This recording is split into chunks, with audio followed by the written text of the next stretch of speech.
벤자민 프랭클린. 그는 어떻게 미국의 100달러 지폐의 얼굴이 되었을까요? 안녕하세요. 돈에 그려진 인물들을 재미있게 알아보는 맨 오브 더 머니입니다. 그가 이룬 업적부터 역사적 배경, 성장 과정까지 이 영상 하나로 벤자민 프랭클린에 대하여 모두 알아가시길 바랍니다. 영상이 시작되기에 앞서 구독과 좋아요 부탁드립니다. 먼저 업적입니다. 그는 피레침을 발명했습니다. 세계 모든 건물들의 지붕엔 이 피레침이 달려있죠. 벤자민 프랭클린은 이 피레침을 발명하고 일부러 특허를 내지 않았습니다. 세계 모든 사람들이 이 피레침으로 효과를 보도록 하기 위해서였죠. 그는 또한 미국 독립전쟁 당시 미합중국 대사로 프랑스에 파견되어 프랑스의 참전을 이끌어냅니다. 윌터 아이작스는 벤자민 프랭클린에 대하여 미국 사회의 미래생을 제시했던 인물이라고 평합니다.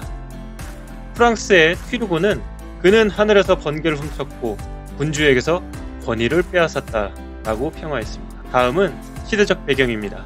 1506년 메디치 가문 출신의 교황 율리오 2세는 성 베드로 대성당을 다시 짓기로 결정합니다.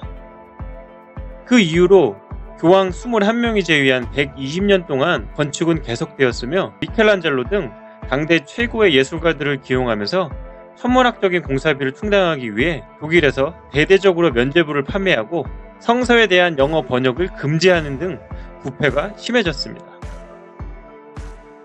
이에 대해서 1517년 독일 대학의 신학 교수였던 루터가 95개조의 반박문을 붙여 면죄부의 무효를 주장합니다.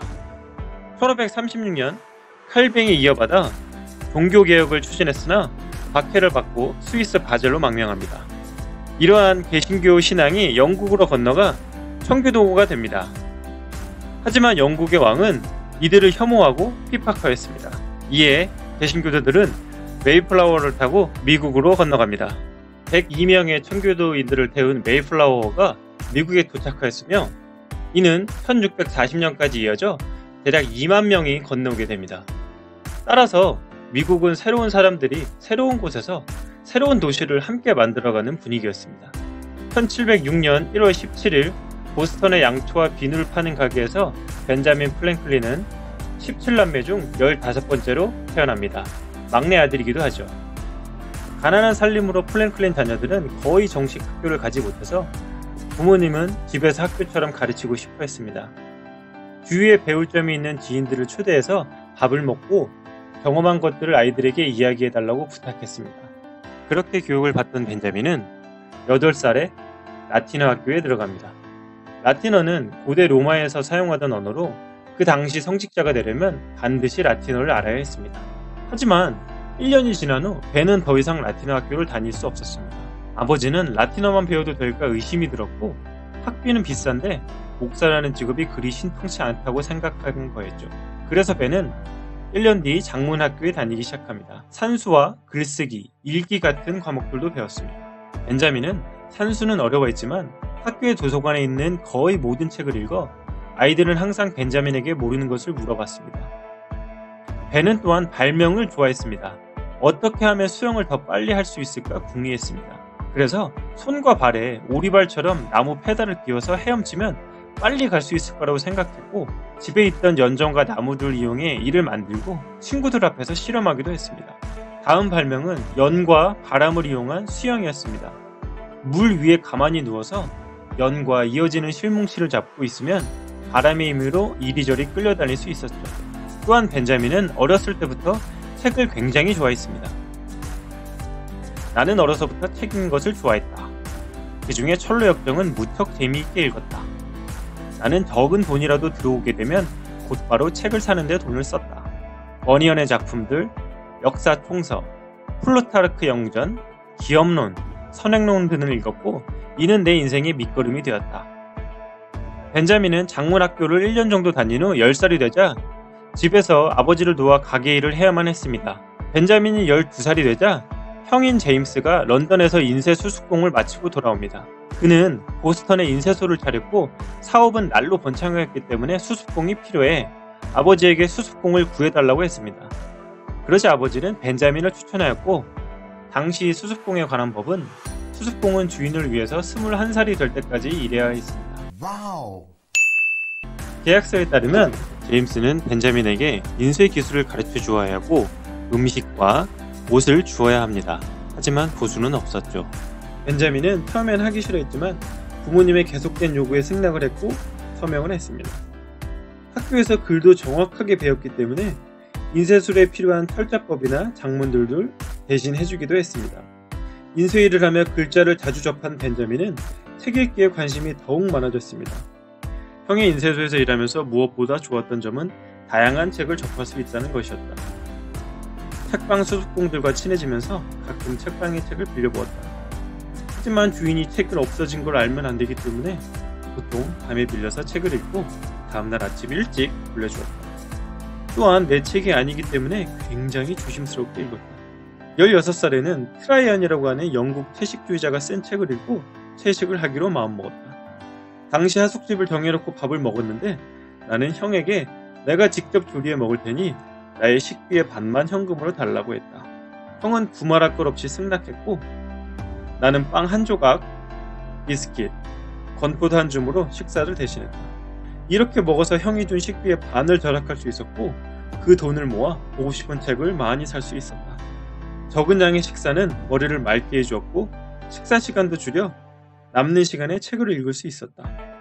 당시 보스턴에는 이미 신문이 하나 있었지만 형 제임스는 자신의 인쇄소에서 신문을 찍어내고 싶어 기고자를 구하고 신문을 찍어내기 시작했습니다. 당시 서해는 명예를 굉장히 중시했기 때문에 신문 기사는 익명으로 된 것들이 많았습니다. 벤자민 형의 신문에도 익명의 글이 많았는데 그 신문 기사 중 당시 정치를 비판하는 글이 많았고 그것이 주의회의 미움을 사 형은 체포되어 조사를 받기도 합니다. 체포 이유는 글을 쓴 필자의 이름을 밝히지 않는다는 이유였죠.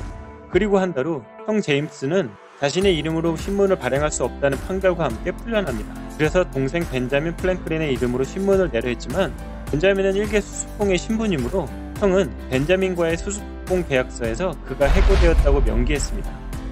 이후 몇 달 동안 벤자민의 이름으로 신문이 발행되었고 벤자민은 점점 더 자유를 원하게 되었고 형과 다툼이 잦아졌습니다. 벤자민은 새 계약서가 쓰여진 것을 비밀로 해야 됨을 형과의 다툼의 무기로 이용했고 형은 벤자민에게 폭력을 사용하기 시작합니다.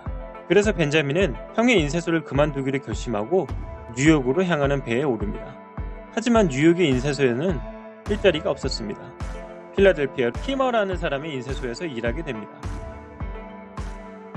매형과의 인연으로 필라델피아의 주지사였던 윌리엄 키드경을 알게 되었고 이후 주지사가 벤자민의 인쇄소에 찾아와 친분을 쌓았고 가끔 식사에 초대하여 많은 이야기를 나누기도 합니다. 주지사는 아버지께 보낸 편지를 써주었는데 거기에는 벤자민을 칭찬하는 말들이 가득했고 필라델피아에서 인쇄업을 개업하면 분명히 성공하게 될 것이라는 설득의 말도 써놓았습니다. 벤자민은 그 편지를 들고 보스턴으로 가서 아버지와 가족들을 만납니다. 아버지는 편지를 읽고 매형과 상의하였으며 아직 성인이 되려면 3년이나 남았기 때문에 주지사의 제안을 거절합니다. 필라델피아로 돌아와 주지사에게 아버지의 편지를 전하자 윌리엄 키드경은 이렇게 말합니다. 자네 아버지가 돕지 않으신다면 내가 직접 인쇄소 차리는 것을 도와주겠네. 직접 영국에 가서 물건을 고르는 게 어떠냐고 제안했습니다. 벤자민 역시 그의 말에 동의했죠. 얼마 후 벤자민은 영국으로 가는 배에 올랐습니다. 하지만 영국에 도착 후 먼저 출발했다는 윌리엄 키드경을 수소문했으나 찾을 수가 없었습니다. 따라서 벤자민은 어쩔 수 없이 영국 인쇄소에 취직을 하게 됩니다.